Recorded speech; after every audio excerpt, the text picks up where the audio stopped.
బాబాయ్ అసలు సింగనగర్లో బోండా ఉమా గారికి మల్లాది విష్ణు గారి బ్యాచ్కి జరిగిన ఈ రగడ గురించి అసలు మీరు ఏం చెప్తారు? లైవ్లో ఉన్న వ్యక్తి కదా, మీరు ఏం చెప్తారు అసలు? ఇది కావాలని చేసిన కుట్రండి. మెగా డిఎస్సి మీద ఎవరికి ఎటువంటి అభ్యంతరాలు లేవు. యువత అందరూ హ్యాపీగా ఉన్నారు. అందరికీ సరే వాళ్ళ నైపుణ్యాభివృద్ధి మేరకు వాళ్ళకి ఉద్యోగాలు వచ్చినాయి. వాళ్ళందరూ హ్యాపీగా ఉన్నారు. హ్యాపీగా ఉన్నారని వీళ్ళు ఓరవలేక కొంతమంది పిల్లడి బ్యాచ్ని గంజాయి బ్యాచ్ని వాళ్ళని తీసుకొచ్చేసి ఇక్కడ ధర్నాలో కూర్చోబెట్టారు. ఇది ఎంతవరకు కరెక్ట్ అండి? ఇది మనం ఉన్నది ప్రజాస్వామ్య దేశంలో. ప్రజాస్వామ్యంగా ఎవరైనా శాంతియుతంగా ధర్నా చేసుకోవచ్చు, అడగొచ్చు. దానికి కావాల్సిన నియమాలు అన్నీ ఉన్నాయి. ధర్నా చౌక కూడా ఉంది మనకి, ధర్నా చేసుకుంటాయి. దానికి అక్కడికి వెళ్ళి ధర్నా చేసుకోవచ్చు, అడగొచ్చు, ప్రభుత్వాన్ని నిలదీయచ్చు. తప్పు జరిగితే దానికి సంబంధించిన ఆధారాలు కూడా కావాలి. వీళ్ళ దగ్గర ఆధారాలు లేవు. మెయిన్ పాయింట్ బురద చల్లాలి, ఎంతసేపు గుడ్డ కాల్చి ఎదడోడి మీదకి వేయాలి, మసండిచ్చాలి. ఇదే కార్యక్రమంలో ఉన్నారు వీళ్ళు. ఈ 2 సంవత్సరాలు పరిపాలన మనకి బేషుగ్గా ఉందండి. కావాల్సినవి అన్నీ మనకి వస్తున్నాయి. మీరు ఇచ్చిన మాట ప్రకారం మీరు ఏం మాట నిలబెట్టుకున్నారు? 5 సంవత్సరాలు పోలవరాన్ని అటకెక్కించారు. ఉద్యోగులకి ఏమీ లేదు. అంటే ఇక్కడ జరిగిన దారి గురించి చూస్తే ఇప్పటికే వాళ్ళు మాట్లాడుతూ ఉన్నారు.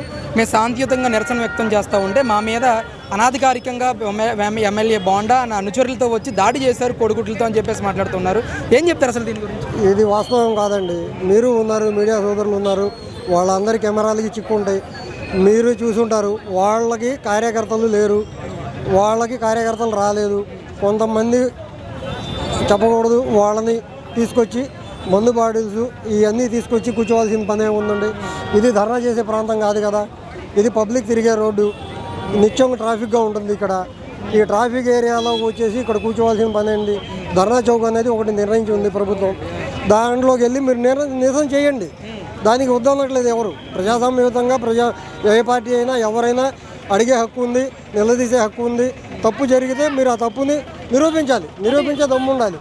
నారా లోకేష్ గారు పెనంలూరు వచ్చినప్పుడు అక్కడ ఓపెన్ ఛాలెంజ్ చేశారు. ఆయన డిఎస్సి మీద నేను చర్చకు వస్తాను, టైము సమయము ప్లేసు మొత్తం మీరు చెప్పండి, నేను వస్తాను అన్నారు. మీరు ఎందుకు రాలేదు? మీ నాయకుడు ఎందుకు స్పందించలేదు? మీ నాయకుడు స్పందించాలి కదా.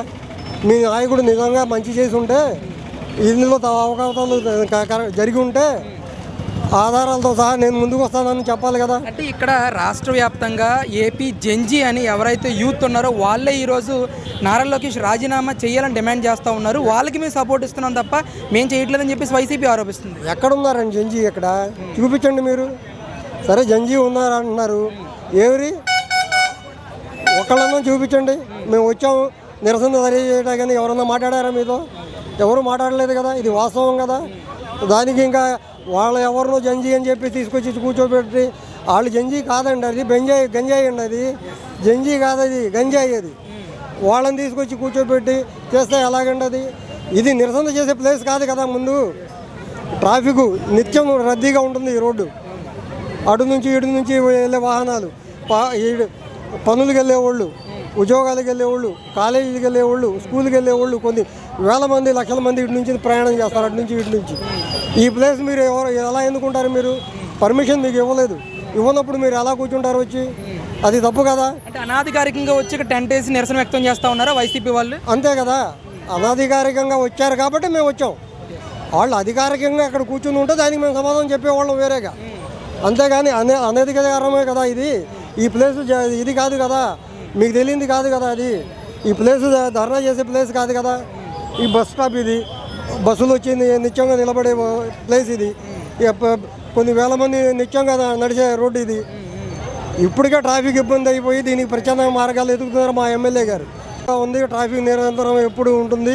ఈ కాలనీస్ అన్ని డెవలప్ ఏరియా అయ్యింది. దీన్ని డెవలప్ చేస్తున్నారు, అన్ని విధాలుగా ఇది చేస్తున్నారు. దాని గురించి ఆయన మనకి మంచి చేయడానికి చూస్తున్నారు. ఆయన నిత్యం మనుషుల్లో ఉండే మనిషి. ప్రతి చిన్న సహాయానికి కూడా వెనకాడని మనిషి. ఎటువంటి సహాయానికైనా ఏ సమయానికి వెళ్ళి అన్నా మాకు ఈ ఆపద ఉందంటే పరిగెత్తుకొచ్చే మనిషి ఆయన. ఆయన మీద బురద చల్లడం కరెక్ట్ కాదండి అది.